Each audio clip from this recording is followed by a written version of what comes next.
యాదవ గ్రామం ఈ రోజు పొద్దున పోవడం జరిగింది. అక్కడ ఒక యాదవ బిడ్డ శ్రీనివాస్ యాదవ్ అనే బిడ్డను ఇటీవల కాలంలోనే ఒక వారం క్రితం దారుణంగా హత్య చేశారు. చేసిన వాళ్ళు ఎవరు అంటే ఈ శ్రీనివాస్ యాదవ్ కుటుంబానికి అక్కడ కొంచెం పట్టా భూమి ఉంది. పక్కనే పెద్ద మనుషులు ఉన్నారు. ఆ పెద్ద మనుషులకి ఈ భూమి కావాలి కాబట్టి ఎంఆర్ఓ దగ్గర నుంచి అంతా మేనేజ్ చేసుకుని ఆఖరికి పోలీసులను కూడా వాళ్ళ గుప్పెట్లో ఉంచుకుని వాళ్లకు సహాయం చేసేటట్టు స్థానిక ఎమ్మెల్యే రవీంద్రనాథ్ రెడ్డి గారు, ఎంపీ అవినాష్ రెడ్డి గారు వీళ్ళందరితో సన్నిహిత సంబంధాలున్న పెద్ద మనుషులు కొద్ది సంవత్సరాల క్రితం శ్రీనివాస్ యాదవ్ తమ్ముడిని ఇలాగే ఒక ట్రాక్టర్ యాక్సిడెంట్ గా చిత్రీకరించి ఆ అబ్బాయిని పొట్టన పెట్టుకున్నారు.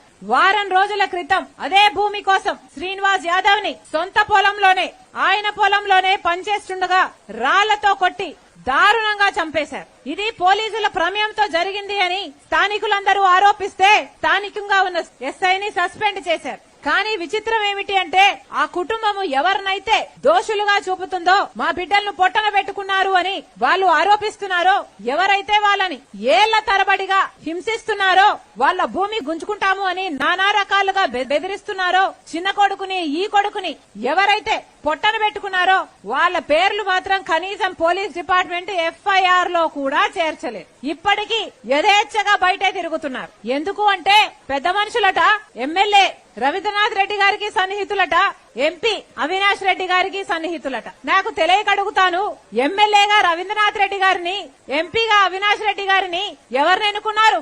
ఎవరు ఓట్లేస్తే ఎమ్మెల్యే ఎంపీ అయ్యారు? అధికారం ఇచ్చింది ఎవరు? ప్రజలు. ఏ ప్రజలు?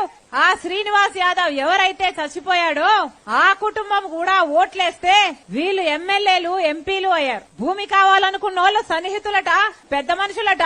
వాళ్లకు సాయం చేయబోయి వీళ్లను హత్య చేయడానికి కూడా వెనకాడలేదు. ఆఖరికి ఆ పెద్దాయనైతే నా ఇద్దరి కొడుకుల్ని ఈ భూమి కోసం పోగొట్టుకున్నానమ్మా, రమ్మనండి తల్లి, నా భూమి రాసిచ్చేస్తాను, నా కొడుకులను నాకు ఇయ్యండమ్మా, నాకు ఈ భూమి వద్దు, నాకు జీవితం వద్దు, నేను చచ్చిపోయినా పర్వాలేదు, నా భూమి పోయినా పర్వాలేదు, నా కొడుకుల్ని ఇయ్యండమ్మా, హత్య చేసిన వాళ్ళు యథేచ్ఛగా తిరుగుతున్నారు అని బోరుమని ఏడుస్తున్నారు. ఇది స్థానికంగా ఇక్కడ మీ మండలంలో మీ పక్కనున్న గ్రామంలో జరిగిన విషయం. ఇక మీ వాళ్ళ మీకే ఇంత అన్యాయం జరుగుతుంటే ఇక రాష్ట్రంలో ఉన్న వాళ్ళ సంగతి ఏమిటి?